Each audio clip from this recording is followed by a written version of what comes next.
So Adam Silver ended up getting on the NBC News, and he was talking about the CBA negotiation that's going on between, of course, the owners and the players, and he absolutely said something that pissed the WNBA off. All right, they ended up taking shots at him, which I will show y'all that after this. Let's go ahead and take a listen to what he had to say.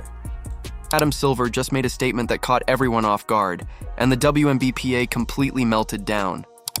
But what he revealed might actually explain why the league's negotiations are crumbling behind the scenes. By the time this video ends, you'll understand why people inside the industry are quietly saying the WNBA might not even survive past 2026. And no, that's not exaggeration. This could reshape the entire league's future. So Silver sits down with NBC News. A pretty standard interview, right? Except, in the middle of it, he drops a line that completely flips the conversation. Pay close attention to what he said. I think the share isn't the right way to look at it because there's so much more revenue in the NBA. I think you should look at it in absolute numbers in terms of what they're making, and they are going to get a big increase in this cycle of collective bargaining, and they deserve it. So the main part that I want us to pay attention to is this first part, okay? It's really quick. This clip was really quick, but we need to pay attention to what he said right here. Yes, I mean, I think the share isn't the right way. Did you hear that? He's saying the whole idea of looking at shares is the wrong approach. That one sentence exposes the real conflict here. See, when Silver says don't look at shares, what he's really saying is that the players probably won't get anywhere near the revenue split they're asking for. The WNBA didn't take that lightly.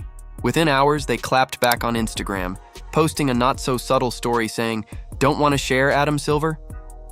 Complete with a question mark. Tension immediately skyrocketed. But here's the thing, Adam isn't actually wrong. And once you see the numbers, it starts to make sense. The players want an NBA-style 50-50 split. Seems fair at first, but once you do the math, the problem becomes crystal clear. And by the way, it's not even the owners, it's the players. So the players get 50% of the money. Where does the rest of the money go? And this is revenue, not profit, not 50% of profits. They want 50% of revenue. So the WNBA costs, let's just make the maths easy. Let's just say it costs 100 million to run the WNBA. It doesn't, it costs way more. Let's break this down. Suppose the WNBA brings in 100 million in revenue, but spends 100 million to operate. If players demand half that revenue, $50 million, every single team owner ends up in the red. No investor would ever agree to that, but it gets more complicated. The NBA owns its entire operation, while the WNBA doesn't.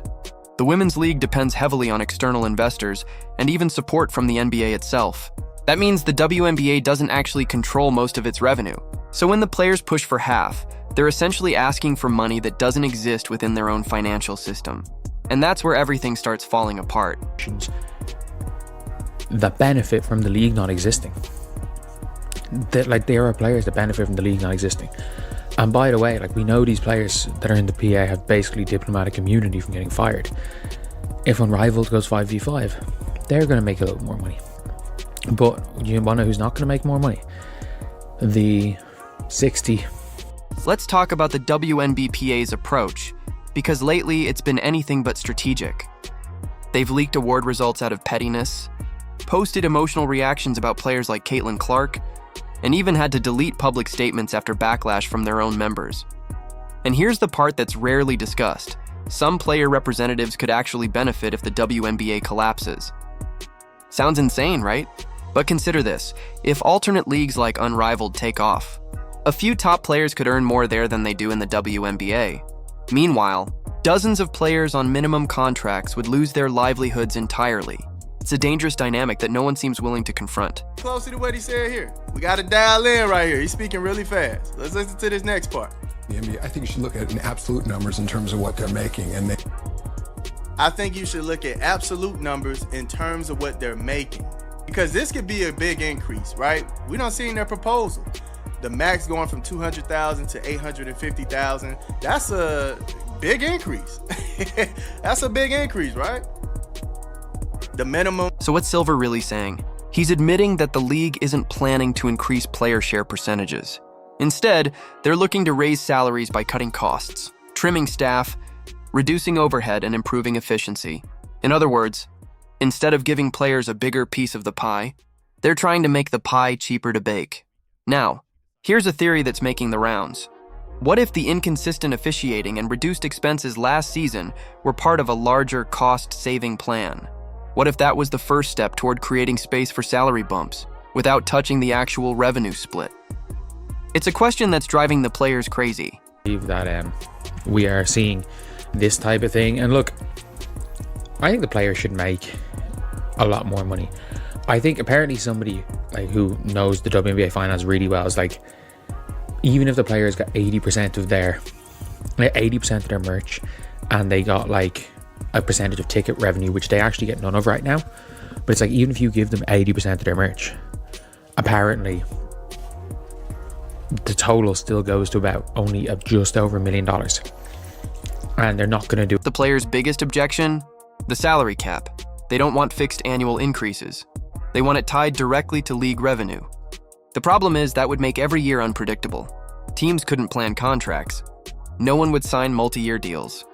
The entire system would become unstable overnight, even if players were given 80% of merchandise profits and part of ticket sales, which they currently don't receive, and the difference would barely reach $1 million extra across the league.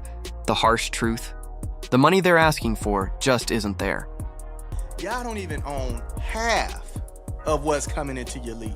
So that 9% might have to stay there the way that he's talking, because of how they're falling short already on making enough money to pay for how much the league costs to run, right? So that 9% might have to stay there. I don't know. That's the way he's talking. He's like, maybe not look at it as far as shares. Now, to me, it sounds like he's saying we don't necessarily want to increase that share number. We're just going to get a little bit more efficient here and there within the business. And then Silver quietly admitted something that stunned everyone. The WNBA might actually function as a financial write-off. That's right. Some ownership groups might be getting tax benefits for running at a loss. Think about it.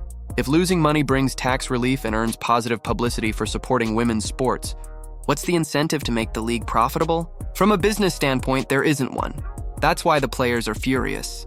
They see sold-out arenas and Caitlin Clark's explosive popularity, but they can't figure out where the money is going. What they don't realize is that the system itself was never built for them to see it. If the revenue split happens, it is essentially a guarantee the owners lose money, and there's no scenario where that's ever going to happen. And I think the players are like, there will never be a situation where they budge on the revenue split. There won't be. If there's no 2026 season, there's not going to be a 2027 season, there's not going to be a 2028 season. I think an argument could be made that it is beneficial that the whole league shuts down, and it allows these players to start fresh. Here's the big picture most fans miss. The NBA is only a partial owner in the WNBA. They're not backing individual teams. They're propping up the entire league. On top of that, there are outside investors who own equity in the league's structure, not specific franchises. So when players demand 50% of total revenue, they're not just asking the team owners to sacrifice. They're asking the NBA and third-party investors to give up their returns too. And that's simply never going to happen. This is where negotiation psychology kicks in. The players think they have leverage because of growing attention, but in reality, the power still sits with the financial backers. And talking his talk, he was gonna settle everything. I thought he was gonna fix everything. I called him Thanos to fix it. Man, he talking just like Kathy. He talking just like Kathy, man. He like, look, we not trying to get y'all this share money. We're gonna find a way to get those increases going, right? Y'all gonna make a little bit of more money, but y'all not gonna get any more of this share. I'm sorry. We're not looking at it as shares because y'all not making a profit. Y'all not making close to as much as the NBA is making. Even with Caitlin Clark putting up generational numbers and breaking every attendance record imaginable, it's still not enough to fix the WNBA's underlying issues. She's moved the needle, yes, but the league's core structure remains unsustainable. Meanwhile, rival leagues like Unrivaled and Project B are waiting in the wings with stronger funding models. Their investors are majority owners, full control, full profit. They don't have to deal with the complicated revenue-sharing setup that's strangling the WNBA. And that could become the league's biggest existential threat.